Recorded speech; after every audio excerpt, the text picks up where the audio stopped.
मैं दीपक शर्मा, आपके अपने YouTube चैनल दीपक साइंस क्लासेस में आपका स्वागत है। बच्चों कैसे हो? आशा करता हूं कि आप सभी अच्छे होंगे, मस्त होंगे, स्वस्थ होंगे।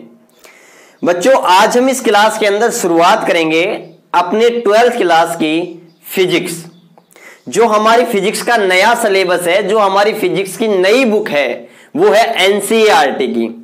और 12th क्लास में हमारे फिजिक्स के दो पार्ट हैं। मतलब हमारे पास में फिजिक्स की कितनी बुक है? दो बुक है। एक फर्स्ट बुक है, दूसरी हमारे पास में सेकंड बुक है। दोनों की ही मैं बिल्कुल फ्री ऑनलाइन क्लासें आपके बीच में लेके आ रहा हूं। पूरा उसका मजा उठाइएगा। ज्यादा से ज्यादा अपने फ्रेंड सर्किल के अंदर उन क्लासों को शेयर कीजिएगा। नोट्स वगैरह भी मैं आपको अवेलेबल करवाऊंगा। उसका मैं नीचे आपको डिस्क्रिप्शन में लिंक भी दे रखा हूं टेलीग्राम चैनल का। वहां जाइए, टेलीग्राम चैनल को ज्वाइन कीजिए। वहां पर आपके कोई भी डाउट हो, वहां पूछ सकते हो। नोट्स की पीडीएफ फाइल आपको मिल जाएगी। और वैसे मैं आपको अपना इंस्टाग्राम अकाउंट का लिंक भी आपको दे रखा हूं। वहां पर भी आप मेरे को क्वेश्चन वगैरह फॉलो कर सकते हो। ठीक है ना? ध्यान से समझिएगा। आज हम शुरुआत करने जा रहे हैं अपने 12th क्लास की फिजिक्स की। ध्यान से समझिएगा।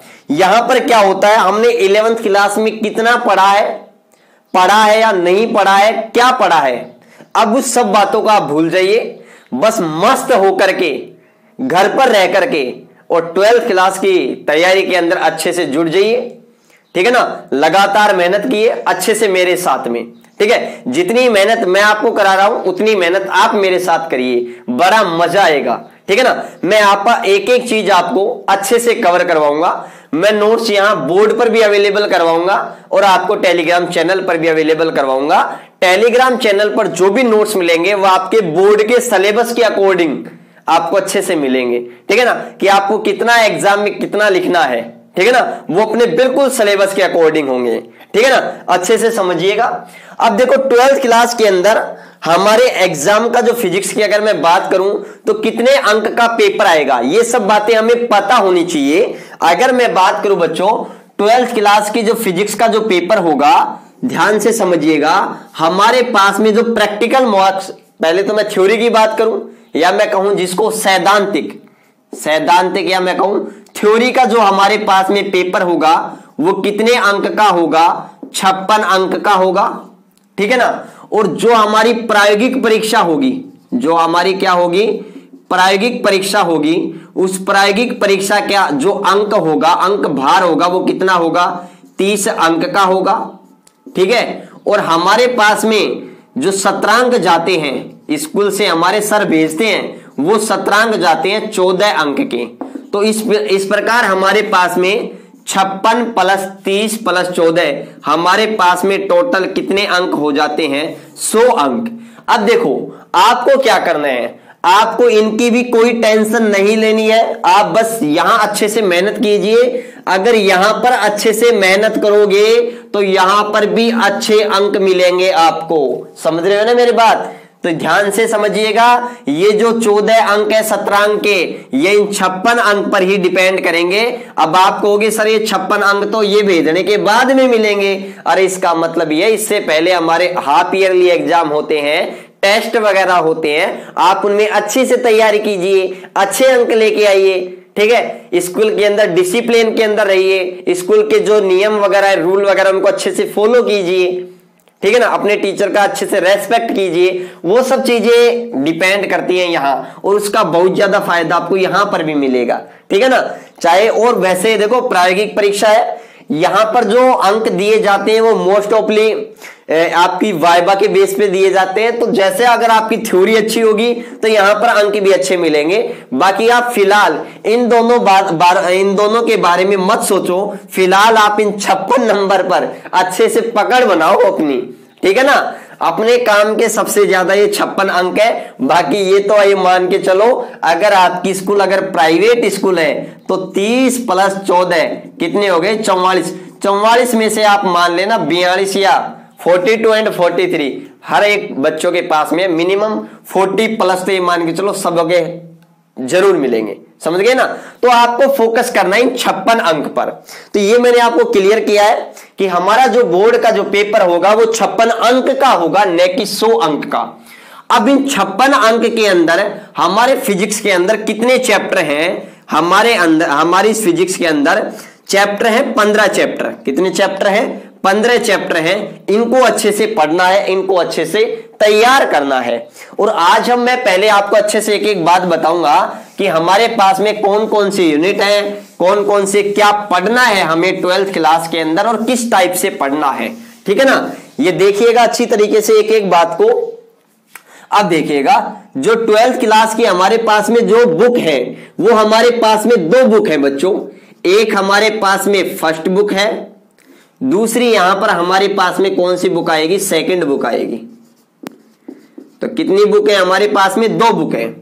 यहां जो फर्स्ट बुक है उसके अंदर 1 से लेकर के 8 चैप्टर हैं और जो सेकंड बुक है उसके अंदर 9 से लेकर के 15 तक चैप्टर हैं। इस बात को ध्यान से समझिएगा, ठीक है ना, क्योंकि हमें अच्छी तरीके से पता होना चाहिए कि हम कौन कौन से चीजें जो 12th क्लास में पढ़ने वाले हैं।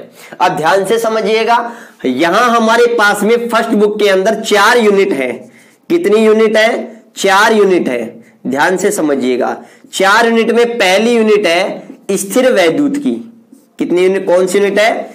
स्थिर वैद्युत की यूनिट है हमारे पास में। इसके अंदर हमारे पास में 2 चैप्टर हैं, एक तो फर्स्ट और दूसरा सेकंड। स्थिर वैद्युत की, इसके अंदर हम आवेश के बारे में अध्ययन करेंगे, आवेश से उत्पन्न विद्युत क्षेत्र के बारे में अध्ययन करेंगे, आवेश से उत्पन्न बल विद्युत बल के बारे में बात करेंगे, विभव के बारे में बात करेंगे, विभवांतर के बारे में बात करेंगे इन चैप्टर्स के अंदर।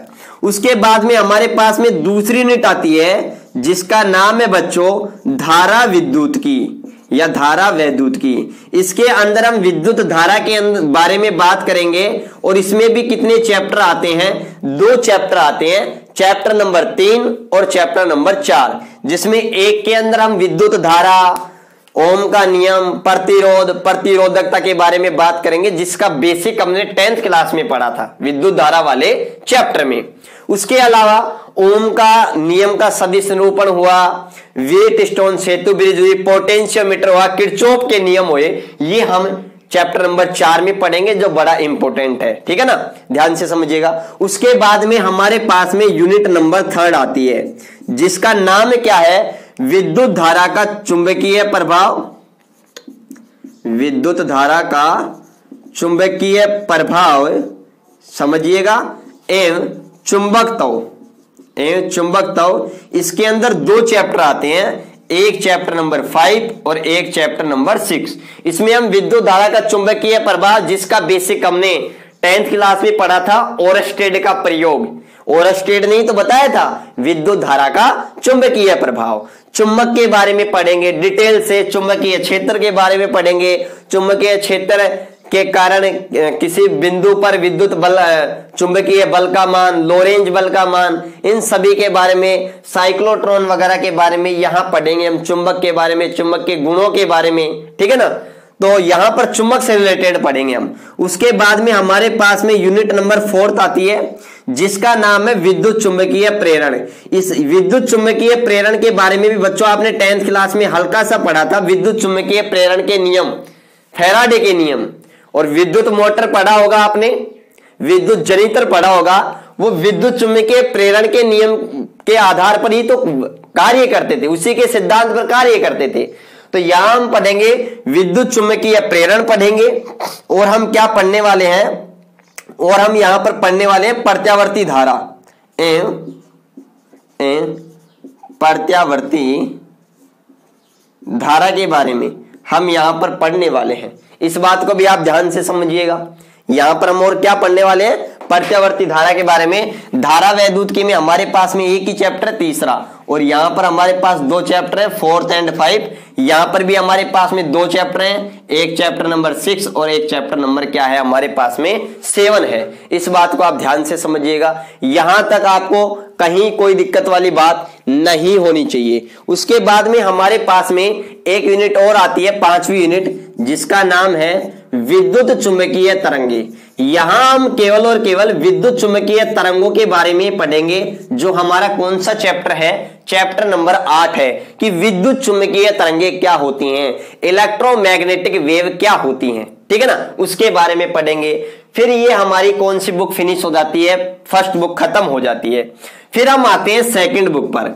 यहां हम क्या पढ़ते हैं, यहां पर हमारे पास में यूनिट नंबर 6 से स्टार्ट होती है और 6 का नाम है प्रकाशिकी।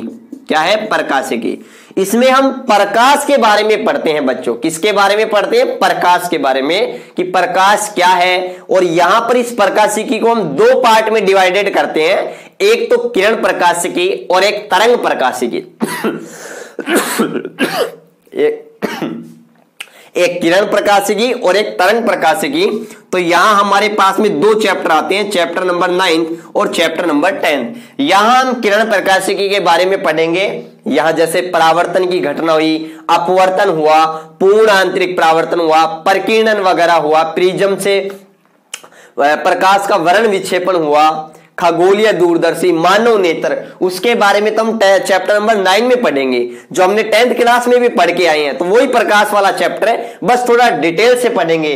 दर्पण के बारे में पढ़ेंगे, लेंस के बारे में पढ़ेंगे। यहां हम पढ़ेंगे प्रकाश की तरंगों से रिलेटेड गुणों के बारे में पढ़ेंगे, व्यतिकरण के बारे में पढ़ेंगे, विवर्तन के बारे में पढ़ेंगे, उनसे रिलेटेड प्रयोग के बारे में पढ़ेंगे, ध्रुवण के बारे में पढ़ेंगे, ठीक है ना, यहां पर चैप्टर नंबर 10 में। फिर हमारे पास में एक यूनिट आती है, जिस यूनिट का नाम है 7 यूनिट है, 7वीं यूनिट है, जिसका नाम है द्रव्य की द्वैत प्रकृति। द्रव्य की द्वैत प्रकृति। और बच्चों द्रव्य की द्वैत प्रकृति ये चैप्टर है हमारे पास में 11वां चैप्टर है। इसके अंदर हम एक टॉपिक है प्रकाश विद्युत प्रभाव, उसके बारे में हम डिटेल से पढ़ेंगे कि प्रकाश विद्युत प्रभाव होता है वो क्या होता है, ठीक है ना। बड़ा अच्छा चैप्टर है, बड़ा छोटा सा है, बड़ा सिंपल सा है, ठीक है ना। उसके बाद में हमारे पास में नेक्स्ट यूनिट आती है एक, और वो 8वीं यूनिट हमारे पास में कौन सी आती है, वो आती है परमाणु एवं नाभिक। क्या है, परमाणु एवं नाभिक। इसके अंदर बच्चों 2 चैप्टर हैं, एक चैप्टर नंबर 12 परमाणु और एक चैप्टर नंबर 13 जिसका नाम है नाभिक। यहां हम परमाणु के मॉडल के बारे में पढ़ेंगे। नील्स बोर का मॉडल हुआ, जे थॉमसन का मॉडल हुआ, रदरफोर्ड का मॉडल हुआ, मॉडल की कमियों के बारे में पढ़ेंगे, डी ब्रोगली परिकल्पना पढ़ेंगे। वही अपना 11th क्लास का केमिस्ट्री का चैप्टर नंबर 2 एटॉमिक स्ट्रक्चर, उन्हीं का ही पूरा बेसिक यहां पर है, ठीक है ना। चैप्टर नंबर 13 में पढ़ेंगे नाभिक से रिलेटेड, नाभिक क्या है, नाभिक के क्या गुण है, खोज किसने की, कैसे की, नाभिक के गुण कौन से हैं, रेडियो एक्टिविटी क्या है, अल्फा किरण क्या है, बीटा किरण क्या है, गामा किरण क्या है, अल्फा विघटन, बीटा विघटन, गामा विघटन, नाभिकीय विखंडन, रेडियो एक्टिविटी, नाभिकीय भट्टी क्या है, इनके नाभिकीय, इन सभी के बारे में अपन पढ़ेंगे यहाँ पर चैप्टर नंबर 13 में। उसके बाद में हमारे पास में 9th यूनिट आती है, जिसका नाम क्या है, इलेक्ट्रॉनिक युक्तियां। क्या है, इलेक्ट्रॉनिक युक्तियां। यहां हम पढ़ेंगे बच्चों इलेक्ट्रॉनिक युक्तियों के बारे में, जो हमारे पास में चैप्टर नंबर 14 है। यहां हम ट्रांजिस्टर के बारे में पढ़ेंगे, अर्धचालक के बारे में पढ़ेंगे, ठीक है, पदार्थों का बैंड सिद्धांत के आधार पर वर्गीकरण पढ़ेंगे, ट्रांजिस्टर के बारे में पढ़ेंगे, गेट वगैरह के बारे में पढ़ेंगे, डायोड वगैरह के बारे में पढ़ेंगे। और 10वीं यूनिट हमारे पास में आती है, वो क्या आती है, संचार व्यवस्था। यहां हम पढ़ेंगे कि कम्युनिकेशन कैसे होता है, संचार व्यवस्थाएं कैसी होती हैं, वो हम इस चैप्टर नंबर 15 के अंदर पढ़ेंगे। इस प्रकार से ये हमारा फिजिक्स का एक सिलेबस है। और आज हम इस क्लास के अंदर चैप्टर नंबर 1 से शुरुआत करेंगे, और जल्दी मैं यहां पर प्रकाशिकी से भी आपके लिए क्लास लेकर के आ रहा हूं, ठीक है ना। तो बिल्कुल मत घबराइए, बस आप तो लगातार बने रहिए और मस्त रहिए, ठीक है, और अपने लगातार पढ़ाई अपनी जारी रखिए, ठीक है बच्चों। तो यहां तक आप स्क्रीनशॉट ले सकते हो, उसके बाद में अपन नेक्स्ट आगे बात करते हैं। देखिएगा, अब हम आगे बात करते हैं। सबसे पहले हम शुरुआत करते हैं यूनिट नंबर 1 की, जिसका नाम क्या है, स्थिर वैद्युत की। बच्चों क्या नाम है, स्थिर वैद्युत की। अब ध्यान से समझिएगा, इस स्थिर वैद्युत की वाली यूनिट के अंदर है ना, हमारे कितने चैप्टर आते हैं, 2 चैप्टर आते हैं, चैप्टर नंबर 1 और चैप्टर नंबर 2। तो 2 चैप्टर आते हैं, ध्यान से समझिएगा एक एक बात को अच्छे से। देखो सबसे पहले आप ये समझिएगा, जो हमारे पास में वैद्युत की है ना, विद्युत की या मैं कहूं वैद्युत की है, इसकी मुख्य रूप से 2 ब्रांचें होती हैं। कितनी ब्रांचें होती हैं बच्चों? 2 ब्रांचें होती हैं। एक हमारे पास में एक ब्रांच होती है स्थिर वैद्युत की, जो हमारा यूनिट नंबर 1 है, वैद्युत की या विद्युत की। एक हमारे पास में स्थिर वैद्युत की होती है और दूसरी हमारे पास में क्या होती है बच्चों? दूसरी हमारे पास में होती है विद्युत गति की। क्या विद्युत गति की बोल दूं या इसी को ही मैं क्या बोल सकता हूं, और इसी को ही मैं बोल सकता हूं और गतिशील वैद्युत की, स्थिर वैद्युत की। इसी प्रकार से मैं इसको क्या बोल सकता हूं? गतिशील वैद्युत की बोल सकता हूं। ठीक है ना, ध्यान से समझिएगा। तो वैद्युत की 2 ब्रांचें हैं, एक स्थिर वैद्युत की, दूसरा हमारे पास में होता है गतिशील वैद्युत की या विद्युत गति की।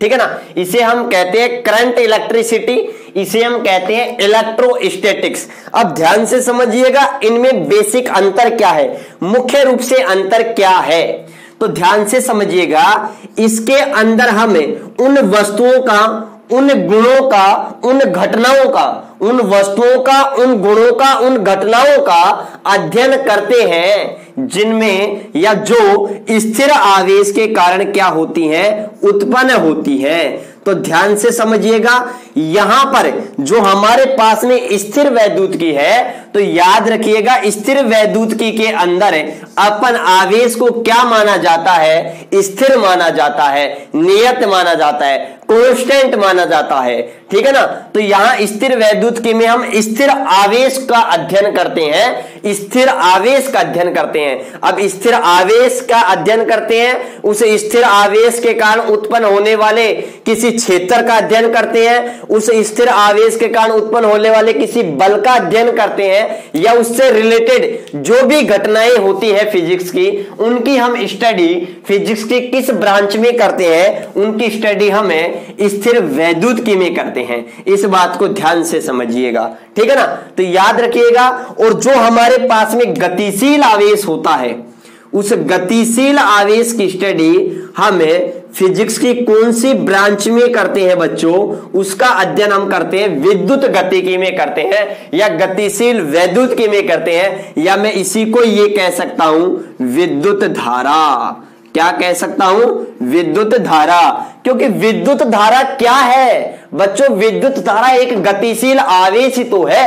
अपन नहीं बोलते ऐसे कि इलेक्ट्रॉनों के प्रवाह को क्या कहते हैं? विद्युत धारा कहते हैं। तो बच्चों एक बात बताओ, इलेक्ट्रॉन का प्रवाह हो रहा है, इलेक्ट्रॉन का स्थानांतरण हो रहा है, तो इलेक्ट्रॉन गति कर रहा है, इलेक्ट्रॉन पर नेगेटिव चार्ज, इसका मतलब चार्ज भी गति कर रहा है। तो याद रखिएगा, यहां पर हम उनका अध्ययन करते हैं, या मैं कहूं गतिशील आवेश का अध्ययन करते हैं, और इससे रिलेटेड घटनाओं का हम क्या करते हैं? अध्ययन करते हैं। किसमें? विद्युत गतिकी में।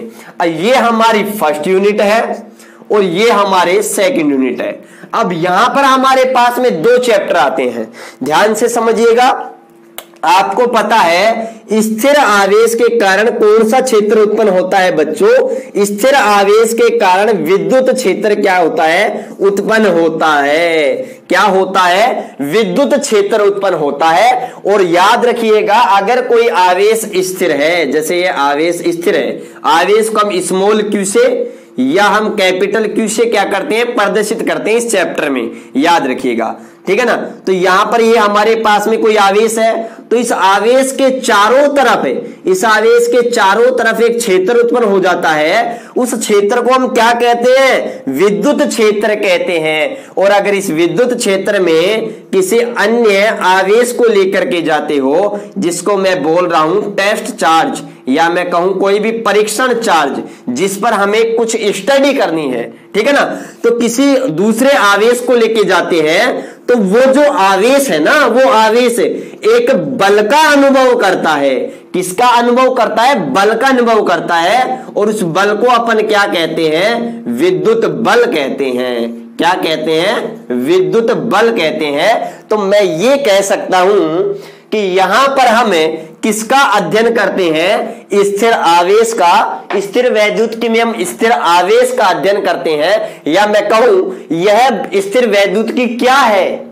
स्थिर वैद्युतिकी क्या है? स्थिर वैद्युतिकी भौतिक विज्ञान की वह शाखा है, भौतिक विज्ञान की वह शाखा है या वह ब्रांच है जिसके अंदर हमें स्थिर आवेश के गुणों वाली वस्तुओं का क्या करते हैं? अध्ययन करते हैं, उनकी स्टडी करते हैं। उसे हम क्या कहते हैं? स्थिर वैद्युतिकी कहते हैं। और बच्चों याद रखिएगा, स्थिर आवेश के कारण हमेशा कौन सा क्षेत्र उत्पन्न होता है? विद्युत क्षेत्र उत्पन्न होता है। और उस विद्युत क्षेत्र में अगर कोई कोई आवेश लेकर के जाते हैं तो वो एक बल का अनुभव करता है, जिसे हम क्या कहते हैं बच्चों? विद्युत बल कहते हैं। क्या कहते हैं? विद्युत बल कहते हैं। तो यहां पर इस चैप्टर में, यहां मैं कहूं इसके अंदर हम विद्युत क्षेत्र के बारे में बात करेंगे, विद्युत बलों के बारे में क्या करेंगे? अध्ययन करेंगे, ठीक है ना। और हम विभव के बारे में भी क्या करते हैं? इसी के अंदर स्थिर वैद्युतिकी के अंदर ही हम विभव और विभवांतर के बारे में भी क्या करते हैं? स्टडी करते हैं। यह बात आपको अच्छे से क्लियर होनी चाहिए, ठीक है। जब आवेश गतिशील होता है तो याद रखना, गतिशील आवेश कौन सा क्षेत्र उत्पन्न करता है बच्चों? चुंबकीय क्षेत्र उत्पन्न करता है। कौन सा क्षेत्र उत्पन्न करता है? चुंबकीय क्षेत्र उत्पन्न करता है। तो इसी के अंदर हम चुंबक के बारे में भी स्टडी करते हैं। ये बात भी आप याद रखिएगा, चुंबक के चुंबकत्व गुणों के बारे में भी, ठीक है ना। उसके अंदर मतलब ये बात करूं, 1 से लेकर के जब 2 चैप्टर तक अपन पढ़ेंगे तब हम आवेश को क्या मानेंगे? स्थिर मानेंगे। और उसके बाद में हम आवेश को क्या मानेंगे? गतिशील मानेंगे। क्लियर? ये बात आपको अच्छे से क्लियर होना चाहिए कि स्थिर आवेश के कारण विद्युत क्षेत्र उत्पन्न होता है, और उस विद्युत क्षेत्र में कोई अन्य आवेश ले जाते हैं तो वो एक बल का अनुभव करता है, जिसे हम क्या कहते हैं? विद्युत बल कहते हैं। वही बात आपको पता है, पृथ्वी है ना, अगर पृथ्वी पर कोई भी वस्तु अगर ऊपर उछाली जाए तो वही बात आ गई। न्यूटन के बारे में आपने सुना होगा कि पेड़ से सेब नीचे गिरा। नीचे ही क्यों गिरा?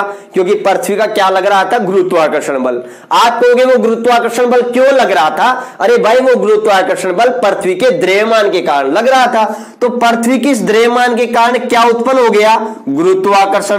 पृथ्वी का अपना एक गुरुत्वाकर्षण उत्पन्न हो गया। और उस गुरुत्वाकर्षण वाले एरिया में अगर हम कोई भी वस्तु लेकर के जाते हैं तो उस पर पृथ्वी की तरफ एक, नीचे की तरफ एक बल लगता है। उस बल को अपन क्या कहते हैं? गुरुत्वाकर्षण बल। तो वही बात, द्रव्यमान के कारण, तो पृथ्वी का जो गुरुत्वाकर्षण का जो क्षेत्र बना है वो किसके कारण बना है? और इस द्रव्यमान के कारण बना है। तो वही बात यहां है, स्थिर आवेश है। स्थिर आवेश के कारण कौन सा क्षेत्र उत्पन्न हुआ है? विद्युत क्षेत्र। तो विद्युत क्षेत्र किसके कारण उत्पन्न हुआ? स्थिर आवेश के कारण। अब ये विद्युत क्षेत्र है तो इसमें अगर कोई आवेश ले जाते हैं तो उस पर एक बल लगता है। उस बल को अपन क्या कहते हैं? विद्युत बल कहते हैं। अब देखो, हमारे इसके अंदर जो पहली यूनिट है स्थिर वैद्युतिकी के अंदर, इसका हम पहला चैप्टर स्टार्ट कर रहे हैं, जिसका नाम है विद्युत आवेश एवं क्षेत्र। विद्युत आवेश एवं क्षेत्र। अब आप समझ गए, पहले तो हम पढ़ेंगे आवेश के बारे में, उसके बाद में हम किसके बारे में पढ़ेंगे बच्चों? विद्युत क्षेत्र के बारे में पढ़ेंगे।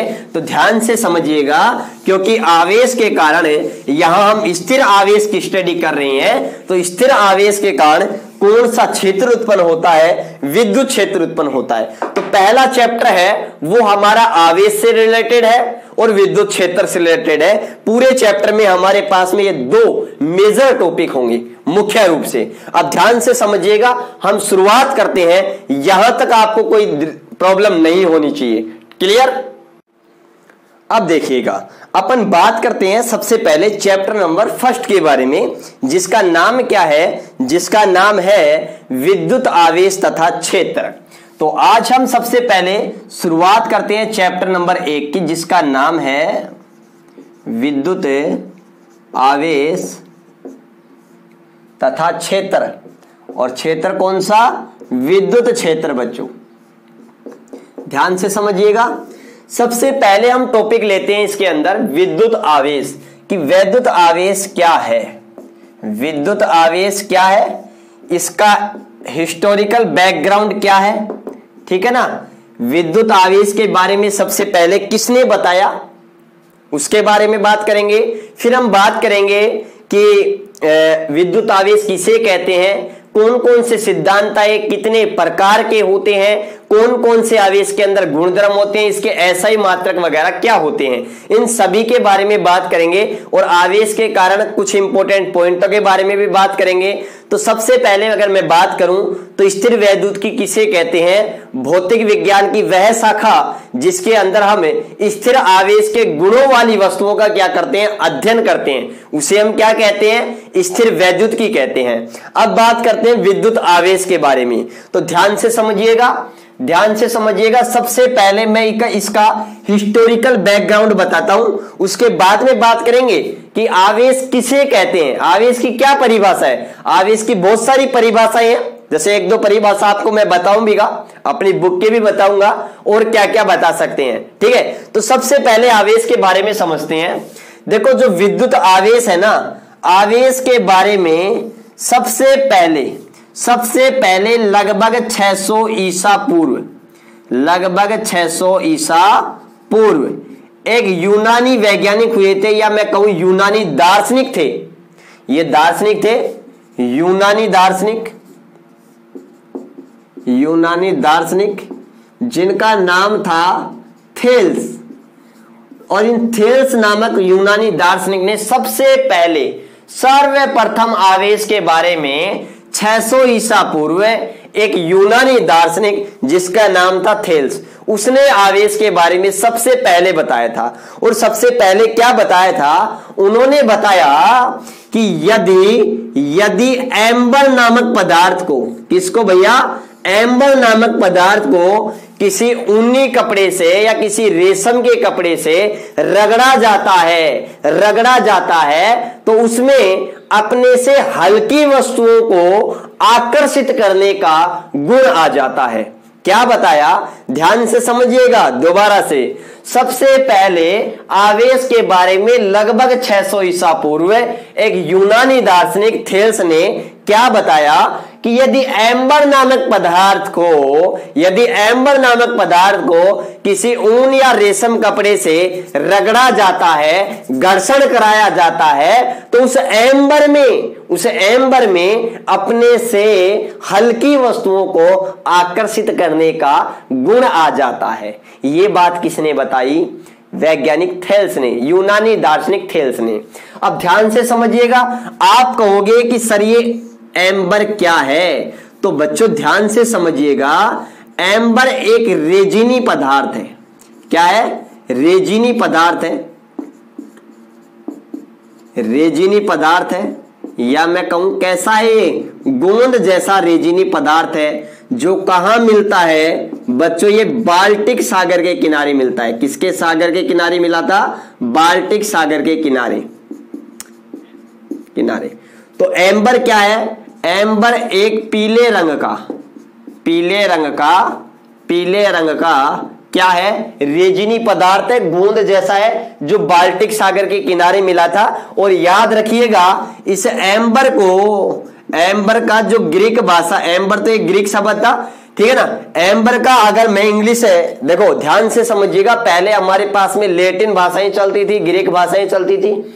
और याद रखिएगा इस एम्बर शब्द का उत्पत्ति इलेक्ट्रॉन से हुई थी, और इस इलेक्ट्रॉन से ही इलेक्ट्रिसिटी का उद्भव हुआ था, इलेक्ट्रिसिटी का उद्भव हुआ है। और इस इलेक्ट्रिसिटी से ही कोई हम हिंदी के अंदर क्या कहते हैं, विद्युत धारा कहते हैं। क्या कहते हैं, विद्युत धारा कहते हैं। अब ध्यान से समझिएगा एक एक बात को। आवेश के बारे में सबसे पहले लगभग 600 ईसा पूर्व यूनानी दार्शनिक थेल्स ने बताया था कि यदि एम्बर को किसी रेशम के कपड़े से या ऊनी कपड़े से क्या करवाया जाता है, घर्षण करवाया जाता है, तो इसमें अपने से हल्की वस्तुओं को आकर्षित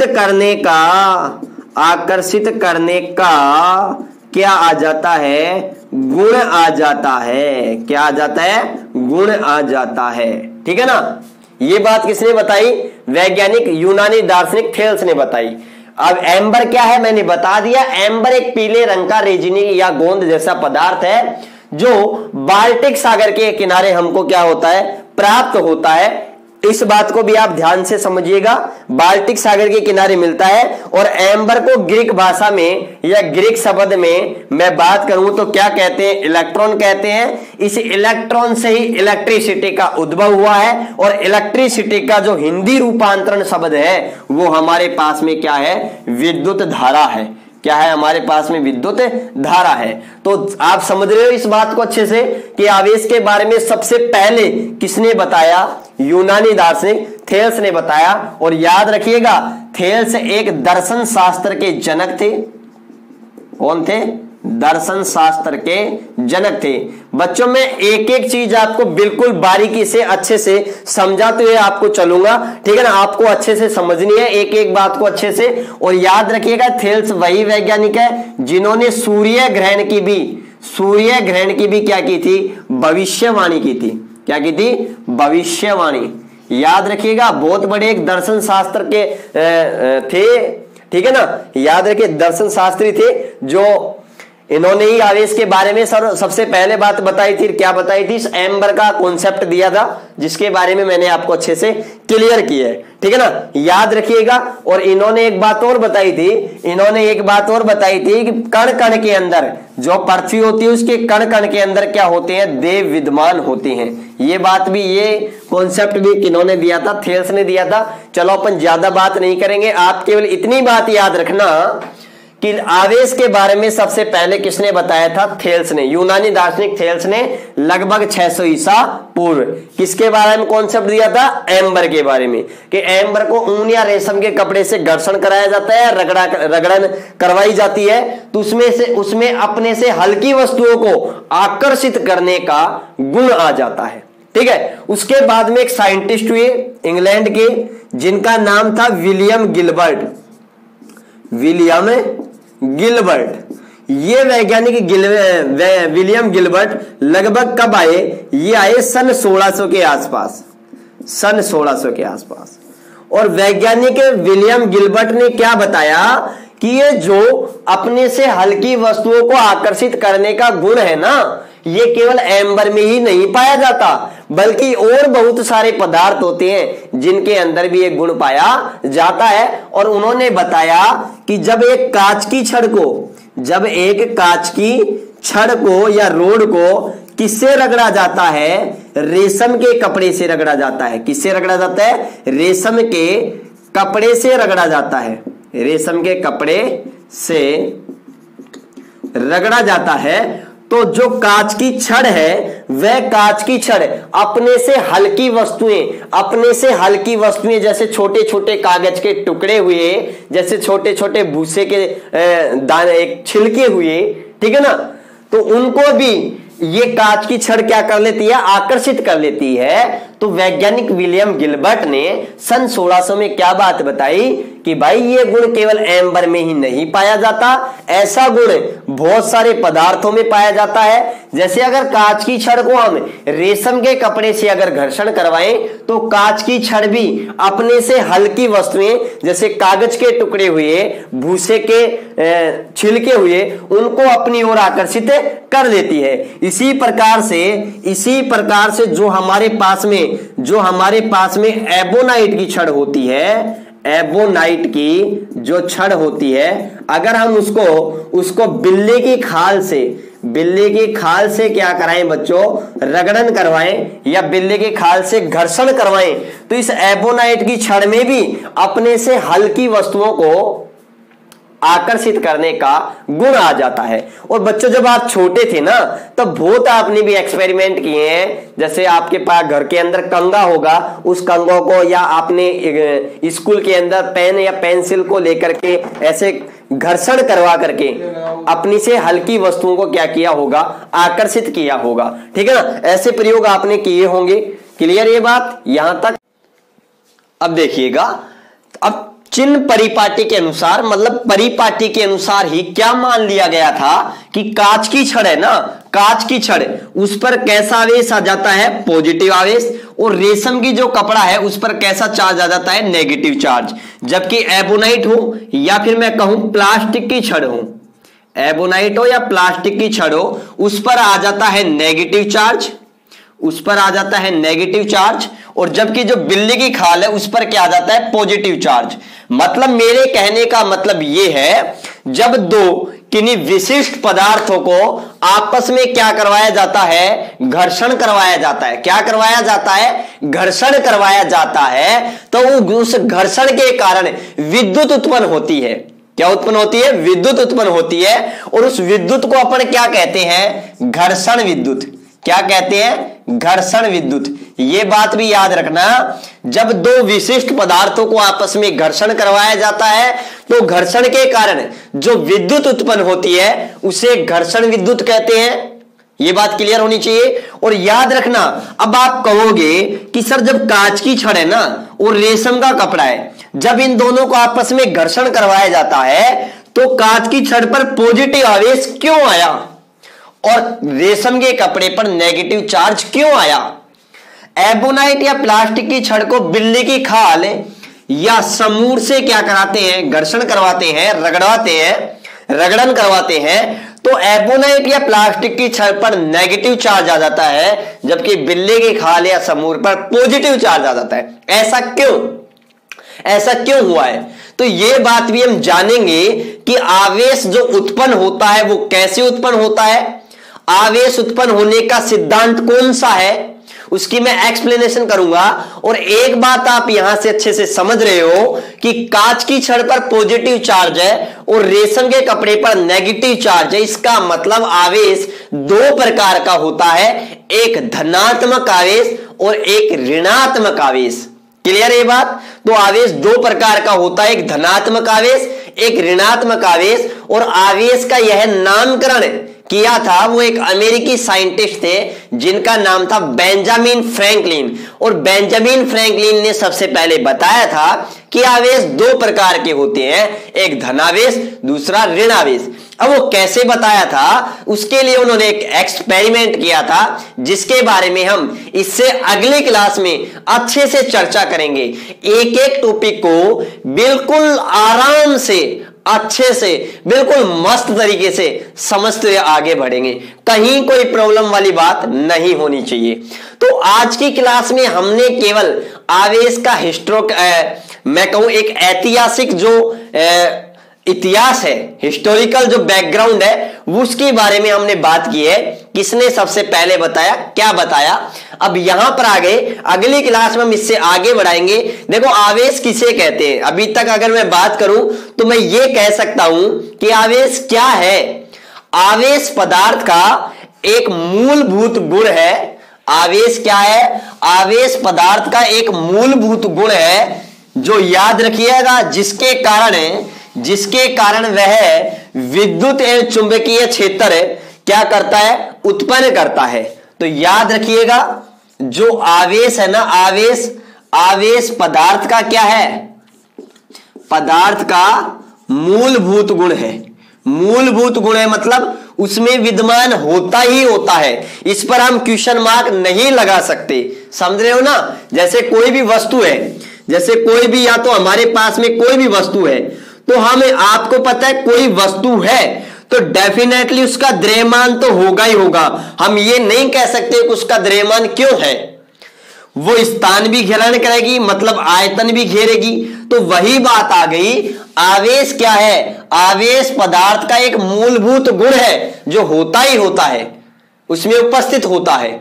क्यों होता है हम ऐसा नहीं कह सकते, ठीक है ना, कितना होता है हम वो बाद की बातें हैं, लेकिन आवेश पदार्थ का एक मौलिक गुण है, ठीक है ना। याद रखिएगा, आवेश पदार्थ का एक मूलभूत गुण है जिसके कारण वह विद्युत क्षेत्र और चुंबकीय क्षेत्र, विद्युत क्षेत्र एवं चुंबकीय क्षेत्र क्या करता है? उत्पन्न करता है। क्या करता है? उत्पन्न करता है, या उसका अनुभव करता है, या क्या करता है? उसका अनुभव करता है। और आपको पता है जो विद्युत क्षेत्र होता है ना भाई, वो विद्युत क्षेत्र स्थिर आवेश के कारण उत्पन्न होता है। किसके कारण उत्पन्न होता है? स्थिर आवेश के कारण। यहां एक बहुत अच्छा कॉन्सेप्ट है, इसको भी थोड़ा सा आप समझ लीजिए कि अगर आवेश स्थिर है, अगर आवेश कैसा है? स्थिर आवेश है, तो याद रखिएगा स्थिर आवेश केवल और केवल विद्युत क्षेत्र उत्पन्न करता है। कौन सा क्षेत्र उत्पन्न करता है? विद्युत क्षेत्र उत्पन्न करता है। और विद्युत क्षेत्र को हम इंग्लिश में बोलते हैं इलेक्ट्रिक फील्ड, इसलिए इसे ई से प्रदर्शित करते हैं, कैपिटल ई से। और विद्युत क्षेत्र एक सदिश राशि होती है बच्चों, इसलिए इसके ऊपर वेक्टर का चिन्ह लगाते हैं। तो स्थिर आवेश याद रखिएगा विद्युत क्षेत्र उत्पन्न करता है। अगर आवेश कैसा है? गतिशील आवेश, तो याद रखना बच्चों, अगर वो गतिशील आवेश है तो याद रखिएगा वह विद्युत क्षेत्र भी उत्पन्न करेगा, विद्युत क्षेत्र भी उत्पन्न करेगा और साथ में चुंबकीय क्षेत्र भी उत्पन्न करेगा। मतलब ई वेक्टर भी उत्पन्न करेगा और बी वेक्टर भी उत्पन्न करेगा। तभी तो कहते हैं जब आवेश गति करता है तभी तो पदार्थों में विद्युत धारा का प्रवाह होता है। ठीक है ना? तो ध्यान से समझिएगा। तो हम आवेश की क्या परिभाषा कह सकते हैं? आवेश पदार्थ का वह गुण होता है जिसके कारण वह विद्युत क्षेत्र व चुंबकीय क्षेत्र उत्पन्न करता है या उनका अनुभव करता है। क्लियर है बात? तो आज की क्लास में हमने आवेश की केवल बेसिक बात जानी है। अगली क्लास में हम पढ़ेंगे कि आवेश की प्रकृति क्या होती है, आवेश किसे कहते हैं, आवेश की प्रकृति क्या होती है। हम जानेंगे आवेश के गुणधर्म कौन कौन से हैं, आवेश के एसआई मात्रक वगैरह कौन से हैं, सभी चीजों के बारे में स्टेप बाय स्टेप अच्छे से पढ़ेंगे। तो बच्चों ज्यादा से ज्यादा क्लास को लाइक करें, शेयर करें, कमेंट करना बिल्कुल ना भूलिए कि कैसे आपको क्लास लग रही है, क्या क्लास में और अच्छे से सुधार किया जाए। आपके अपने सुझाव बिल्कुल मेरे लिए एक प्रेरणा के स्रोत होंगे। ठीक है ना? और ज्यादा से ज्यादा क्लास को शेयर कीजिए ताकि ये सभी क्लासें उन सभी विद्यार्थियों के पास पहुंच जाए जो पढ़ना चाहते हैं 12th क्लास को, जिनको कहीं कोचिंग नहीं मिल रही है। बिल्कुल निःशुल्क, बिल्कुल फ्री कोचिंग, नोट्स वगैरह सब कुछ अवेलेबल करवाए जा रहे हैं। ज्यादा से ज्यादा आप क्लास को शेयर करें। तो मिलते हैं नेक्स्ट क्लास में, तब तक आप सभी का बहुत बहुत धन्यवाद।